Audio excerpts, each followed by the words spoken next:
When we say leadership, most of the time, any kind of leadership training is spent on learning to manage situations, people, money, property. Yes, all this is important, but how could you… Essentially, a leader means you must be able to manage a few thousand people. Or in other words, you're trying to manage a few thousand minds.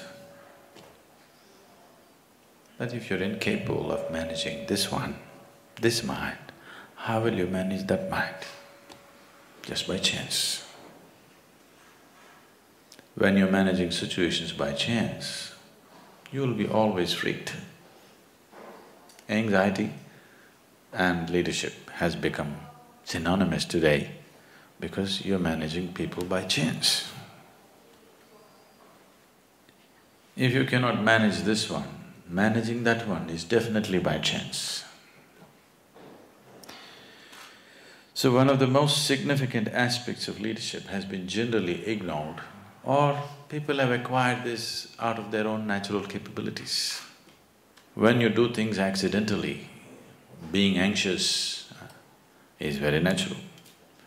And today we have enough medical evidence to prove that if you're not in a very pleasant state of mind,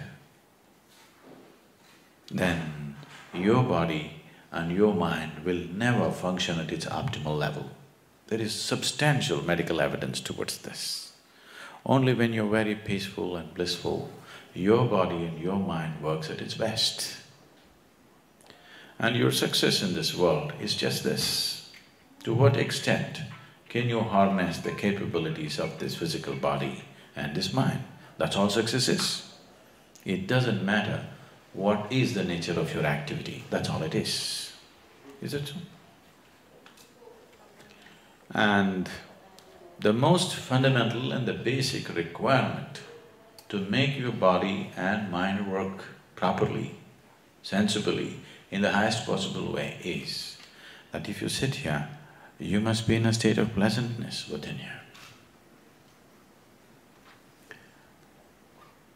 If I ask you the simple question, how many of you in these many years of living have had a 24-hour stretch, that is one single full day, where you did not have a single moment of irritation, agitation, anger, anxiety, stress, nothing. You just passed through it blissfully. How many? Very few people can say yes to this. Not just here, in the whole world, unfortunately. In all these years of living, not even a single day happened the way you want it. Not outside, within yourself. If your body and your mind took instructions from you, how would you keep it? Pleasant or unpleasant? Let me know your choices. How would you keep it? For yourself, I'm saying, I'm not talking about your neighbor. You may have other intentions for him, but for this one, pleasantness, isn't it so? Yes or no? So if 124 hours did not pass in utter pleasantness, obviously your body and your mind are not taking instructions from you. Any instrument is truly useful to you only if it takes instructions from you, isn't it? Right now I'm using this microphone, this public address, it's very useful to me because it's amplifying whatever I say. Suppose it starts saying its own things, I better not be here, isn't it? Yes? Your mind and your body should do what you want it to do. And if it is doing what you want it to do, I'm 100% sure you will keep yourself in utmost blissfulness. Can I trust you on this? Can I trust you on this one thing? That if your mind was taking instructions from you, you would keep yourself blissful every moment of your life. If that's not happening, Obviously, it's not taking instructions. And there is enough scientific evidence to prove today that only when you're blissful, your mind and body does their best. I would say most human beings are functioning at 15 to 20% of their natural capabilities. If they could sit here in a sustained levels of pleasantness, you would see for 1 week, if you simply sit here, simply blissful, in 1 week you would be 100 or 200% more intelligent and sharp than the way you are right now. I'll assure you this, I can prove this to you, if you give me that 1 week. 1 week, you just stay simply pleasant and wonderful. I think these days you're trying to do that by taking a vacation, isn't it? Yes? Have you noticed? You went out and you had a good time and you were pleasant and you came back, you seem to function so much better. But if vacation is the only pleasant time in our life, obviously we're not going to be very productive, isn't it? If we do not know how to make our work hours very pleasant, we obviously not going to be very pleasant or very productive in our lives. So as there is a science and technology to create external well-being, there is a whole science and technology to create inner well-being. As we have paid so much attention to learn our way through the world, we need to spend a little bit of time to find a way through this one. The better you know this mechanism, the better you can use it, that's for sure, isn't it? That's true with anything. Whether you're using a computer or a cell phone or a car, the more you know about it, the better you can use it, isn't it so? So definitely that's true with this one too. The more you know about this, the better you can use it. But how much time have we spent with this? When I say this, I'm not talking about you going and reading a book on psychology or on your physiology, no. What you call as my body and what you call as my mind, both these things you acquired over a period of time. When you were born, you came with such a small body, isn't it? Slowly you accumulated this. What you accumulate can be yours, can never be you, yes? I'm not disputing whether it's yours or not for now. But what you accumulate can be yours. Can it be you? Whatever you accumulate can be yours, but can never become you, isn't it? If you start thinking yourself to be something other than what you really are, there are bad medical terms for this, I will not go into that. 2 cows were grazing upon an English meadow. They were English cows. And one of the cows said, "What is your opinion on the mad cow disease?" The other said, "I don't care a hoot, as anyway I'm just a helicopter." Okay. If you think yourself to be something other than what you are, there are bad words for that, I won't use such things upon you.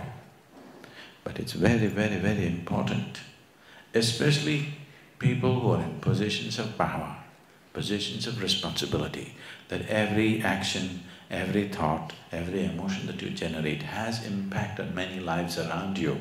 When you are in such a position, it's extremely, extremely important that this one is in a state of utter pleasantness and well-being, isn't it so? If your life was just your own nonsense, it's up to you. Once you say, I'm a leader in some place, everything that you do, the way you think, the way you feel, the way you act, has impact on a few thousand lives. When that is so, it becomes of paramount importance that you take care of this one in a completely different way, not just being physically healthy, much, much more than that. Right now, unfortunately, most people's well-being is so fragile, just about anybody can hijack it. You went out today and somebody told you, you are the most wonderful person in the world. And you were floating on cloud. What number? 9? You do only 9? In South India we do 11, you know. You were floating on whatever number cloud and you came home and people at home told you who you really are. It's a very fragile well-being, isn't it so? Just anybody can hijack it, just anybody. It doesn't take some earth-shaking event to hijack your well-being, please see. Anything can stress you, anything can make you anxious, anything can make you disturbed, anything can make you lose your sense of joy and peace. Now, in this state,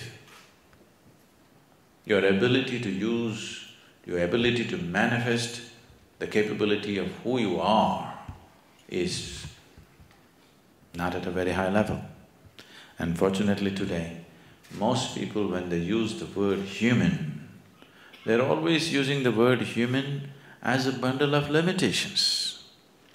If someone says, oh, I'm only human, he's not referring to the possibilities of being human. He's not referring to the immensity of being human. He's only referring to the limitations of being human, isn't it so? Yes. When someone says, I'm only human, he is only talking about his limitations. These limitations have become significant, mainly because of the kind of identities that one takes on, and above all, because even this one is not happening the way you want him to be. See, in your life, nobody happens 100% the way you want them, isn't it so? Has anybody happened in your life? Your parents, your friends, your spouse, your children, none of them happen 100% the way you want them. These days, not even your dog, he does his own thing. Has anybody happened 100% the way you want them? Or are you such a hopeless romantic, you're still hoping that somebody will happen 100% the way you want them? Nobody will happen. They'll happen to some extent. If they happen 51% the way you want them, you are doing great. Yes. Yes or no? If people people around you in your life are happening 51% the way you want them to be, that means you're doing great, your stake is good. So nobody happens the way you want them to be. It doesn't matter, that's not the real problem. The problem is this one is not happening the way you want him to be. Nobody happens, it's okay. This one person must happen the way you want him to be, isn't it so? Yes? If this one doesn't happen, it's a lost case. If this one did happen the way you want him, I'm sure you would keep him in the highest level of pleasantness and well-being. And that is a sure way of ensuring that who you are finds full expression in your life. Then when you say, I'm human, you will refer to the immensity of being human, not to the limitations of being human.